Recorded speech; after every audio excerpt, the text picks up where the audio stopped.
hasilnya, tapi kapalnya harus kita lakukan berulang-alik ya.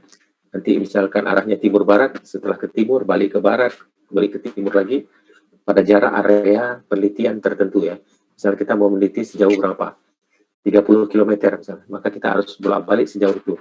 Maka sangat memakan waktu, memakan biaya yang besar ya. Nah, tapi kalau dengan multi beam seperti ini, multi frekuensi, dia menjadi lebih cepat, lebih hemat ya, lebih hemat waktu, hemat biaya juga tentunya. Oke, ini apa nih? Sudah jelaskan ya, bisa mendeteksi keberadaan macam-macam objek ya, biota-biota laut. Nah, ini mendukung para nelayan tadi. Sudah dipakai ini, tapi sekarang walaupun kalau nelayan tidak begitu penting ya, kalau kita lihat, karena dia sudah punya ilmu sendiri ya, ilmu pengalaman tentunya untuk nelayan-nelayan kita di laut ya. Padahal itu semua alat bantu saja, alat bantu ya. Nah, teknologi ini katanya sangat efektif dan bermanfaat bagi eksplorasi di bidang kelautan perikanan ya. Oke, ini hidroakustik tadi sudah saya jelaskan. Ini aplikasi di bidang budidaya perairan. Nah, ini ya, penentuan atau penambahan jumlah ekor ya, atau jumlah biomas dari ikan ya, dari sini ya, ini yang disebut dengan tadi satu alat penangkap ikan, kurungan ikan ya, seperti ini, atau pens fish seperti ini ya, pen fish ini atau enclosure namanya. Nah, kita bisa tentukan seperti itu. Oke, ini aplikasi penelitian sudah pasti semua bisa dilakukan ya, pergerakan ikan, orientasinya kemana ya, kemudian eksplorasi migas tadi atau mineral-mineral lainnya, sumber daya alam lainnya di dasar laut ya. Proses sedimentasi tadi saya sudah jelaskan, bisa ukur jenis sedimentasinya apa, kemudian berapa laju sedimentasinya ya, yang berlangsung berapa sentimeter atau berapa meter per tahun, sehingga kita bisa tangani ya. Itu sangat sensitif sedimentasi kalau itu berada di dekat-dekat muara sungai. Itu bisa berdampak dari segi keamanan bagi nelayan atau bagi kapal yang lewat, atau juga bisa mengganggu jenis-jenis spesies ikan tertentu ya, kalau proses sedimentasinya sangat tinggi ya. Untuk pertahanan keamanan sudah pasti juga ya, tadi sudah dijelaskan. Ini dalam studi penampilan dan selektivitas alat tangkap, ini juga sudah kita bicarakan juga sebagian ya. Ini pembukaan mulut trawl, itu alat tangkap ikan yang terbuat dari jaring ya, bisa kita terapkan untuk menentukan di mana tadi keberadaan ikan ya. Ini selektivitas penangkapan ya, persentase ikan yang tertangkap atau yang terdeteksi di mulut trawl tadi ya. Ini disebut dengan prusen ini ya, pukat cincin, yaitu alat penangkap. Ini pun saya terus terang secara detail tidak begitu pahami, mungkin kalian ada pelajari dengan mata kuliah lain. Silahkan dilihat ya di istilah-istilahnya. Yang ini saya tidak begitu paham tentang persen. Aplikasi lainnya ada echolocation, itu kita bisa melihat komunikasi antar hewan di laut ya, bisa kita pelajari. Ini untuk aplikasi di bidang penelitian juga tadi ya, sifat akustik air laut dan objek bawah laut ya, pendeteksian yang tadi kapal selam kemarin sudah kita bahas ya. Kemudian telekomunikasi bawah air ya, underwater communication, itu juga sekarang agar bisa komunikasi dari bawah laut. Biasanya ada problem juga ya, keterbatasan komunikasi dari kapal selam ke permukaan ya. Nah, tapi dengan akustik ini masih dalam proses terus diteliti ya. Ini telekomunikasi laut dalam, ini deep underwater communication. Kalau ini tadi yang atas hanya underwater saja ya, dekat permukaan. Kalau ini di laut dalamnya ya. Nah, ini kegunaannya sudah jelas banyak sekali. Tadi secara tersirat kita sudah bicarakan ya, survei kelautan, penentuan kedalaman ya, penentuan jenis komposisi dasar laut tadi, sedimen ya. Sedimennya jenisnya apa? Lumpur, pasir, kerikil ya. Walaupun secara teori kontur laut ini juga berubah-ubah ya. Tidak sama dengan topografi di permukaan laut. Biasanya di permukaan, di darat, di permukaan.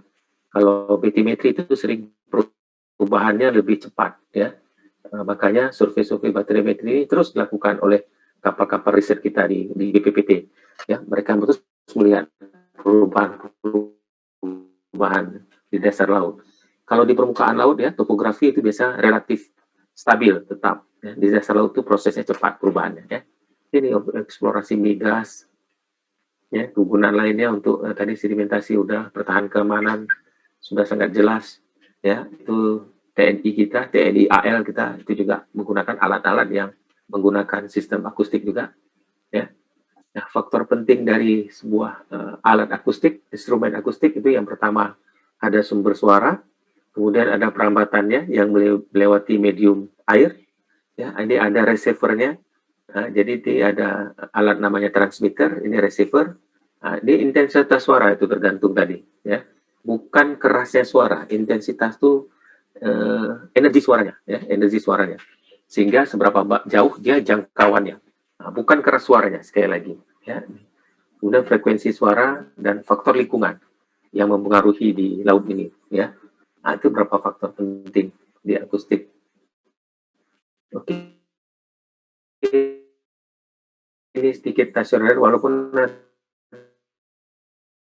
kita coba masuk tentang gelombang ya, di prinsip gelombang, ya khususnya nanti berkaitan dengan gelombang suara. Ya, ini akustik merupakan ilmu yang pelajari gelombang suara atau bunyi yang ditimbulkan dari suatu benda yang bergetar. Ya. Nah, kenapa dia mekanik? Tadi karena getarannya telah disebut mekanik. Nah, mediumnya air. Ya. Kalau di medium udaranya, mediumnya udara. Udara itu terdiri dari partikel-partikel udara. Nah, juga sama prinsipnya. Ya.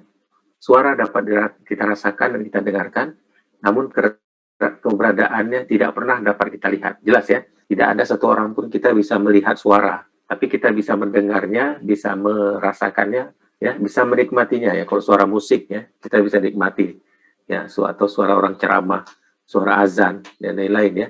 Nah, tapi kita tidak pernah melihat seperti apa bentuk suara.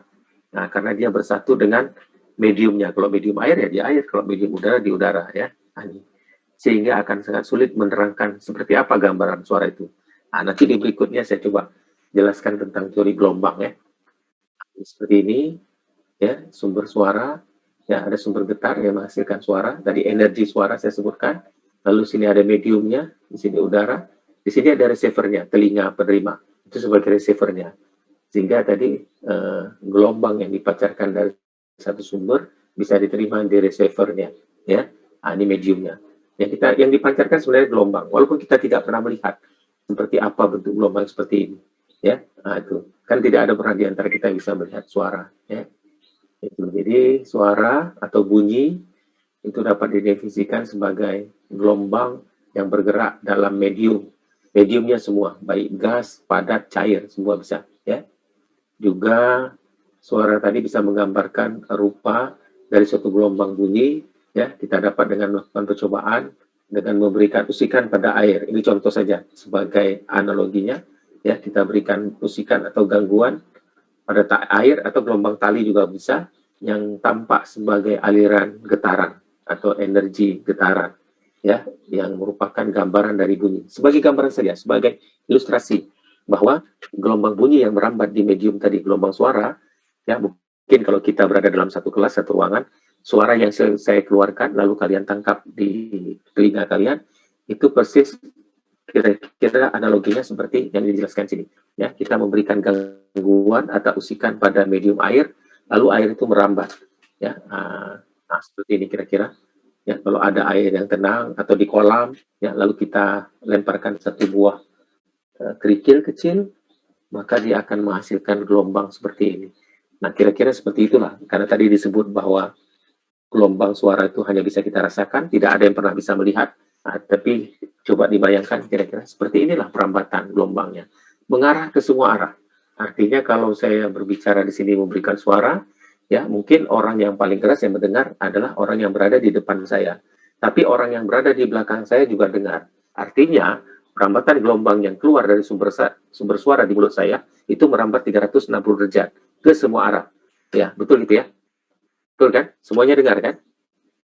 Nah, kecuali saya berbisik itu lain, itu namanya tidak itu khusus ya. Tapi kalau saya bicara, kita berada dalam satu ruangan, misalkan ya, nah ini tidak apa tidak enggak, apa namanya, bukan seperti yang sekarang medium kita lakukan ya, saya medium zoom ya, itu lain. Itu perumpamaan ya kira-kira. Ada yang mau tanya dulu? Mungkin sebelum saya lanjut, silakan kalau mau bertanya tentang gelombang akustik. Ya,